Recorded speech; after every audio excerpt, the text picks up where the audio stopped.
Kera habayeho umugabo w'umuhanga. Uwo mugabo yakundaga kuzinduka yicaye ku mbuga yiyotera akazuba. Yari afite akana k'agahungu kamukundaga cyane, kakundaga ukuntu yagiraga abantu inama, dore ko no mu mudugudu wose bamushimaga. Kuri uwo munsi nabwo karazindutse kajya kwirebera umusaza w'inshuti yako. Umusaza wari umuhanga. Nuko hashize akanya katarambiranye haza umugabo. Uwo mugabo yaraje kugisha inama uwo musaza w'umuhanga. Uwo mugabo yitwaga Sibeza arunama asuhuza umusaza ndetse ahereza umukono n'akakana. Umusaza araterura ati, "Ni amahoro se ko tugendereye?" Umugabo arasubiza ati, "Ni amahoro, ariko urebye byancanze. Cyo kukugisha inama." Ati, "Rwose ndambiwe kuba mu gace ntuyemo. Ndashaka kwimuka. Ngaho ngira inama." Umusaza aramubaza ati, "None se aho hantu ushaka kwimuka hateye gute? Kuki ushaka kuhava?" Umugabo ahita azinga umunya, ahita yibuka ukuntu hamubabaza cyane kuhaba bimugora. Nuko araterura ati, "Njyewe rwose ndambiwe kuba ahantu ntishimira na busa.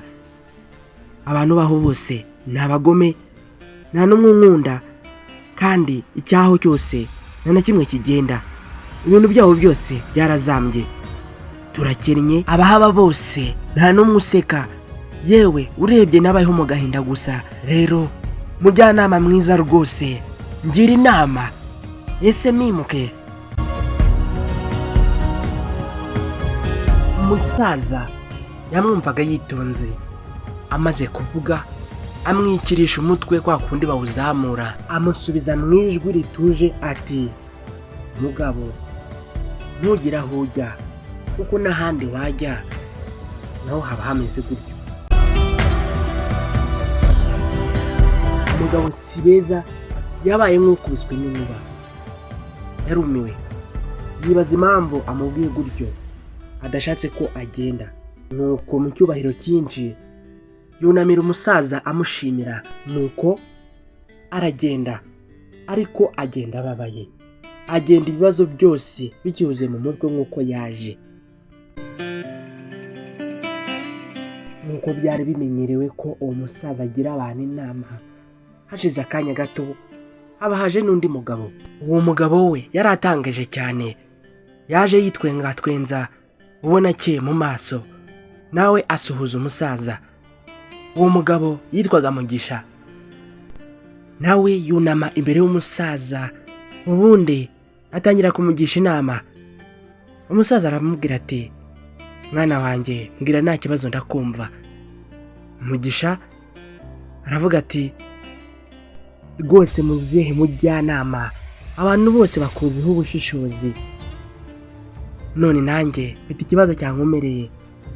Nabuze uburyo nyitwaramo. Ndumva ndambiwe hano hantu. Ndumva nshaka kwimuka. Nshaka kuva ino." Muzehe aramubwira ati, "None se kubera icyo ushaka kuhava? Aho hantu utuye ubundi hateye gute?" Akimubaza icyo kibazo cyatumye atekereza cyane. Yibutse ibyahise. Yatangiye gutekereza ukuntu ahafite inshuti nyinshi.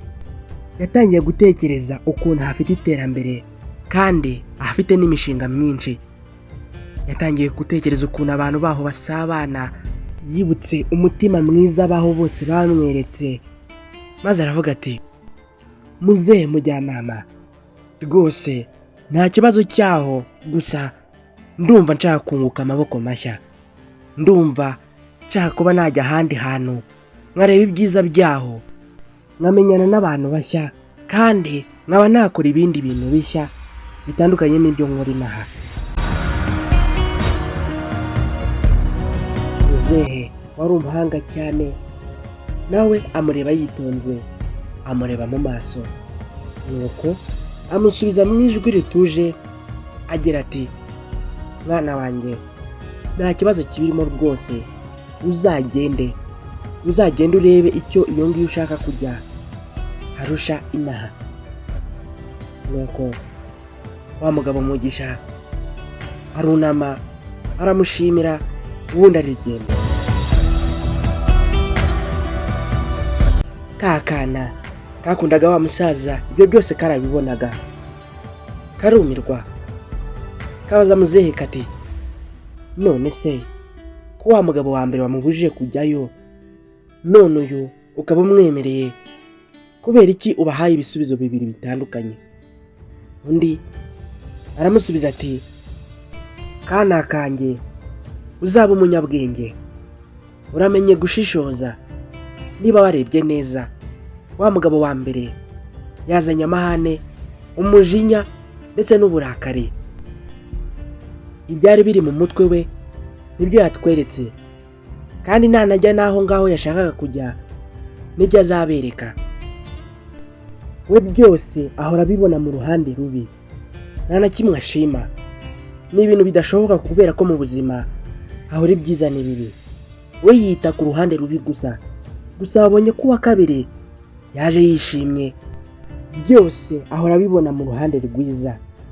Ari nayo mpamvu babonye ibisubizo bibiri bitandukanye. Uwa mbere yabonye ikibi kubera ko aricyo yari yazanye, n'uwa kabiri yabonye icyiza kubera ko aricyo yari yazanye. Si beza rero, ahora abona abantu bose ari babi naho umugisha abantu bose ababonaho umugisha. Mwana wanjye ubimenye neza ubyumve, isi izahora ikwiyereka uko wowe uyibona. Nuyibona nabi izakwereka ibibi, nuyibona neza izakwereka ibyiza. Isi nta kindi ricyo usibye icyo twe abantu twigira cyo. Mwana ubona ko yungutse ubwenge. Ashimira muzehe mujyanama, ubundi arataha. Turagushimiye nawe rwose wakoze subscribe. Nuko dusoje, duhura ubutaha.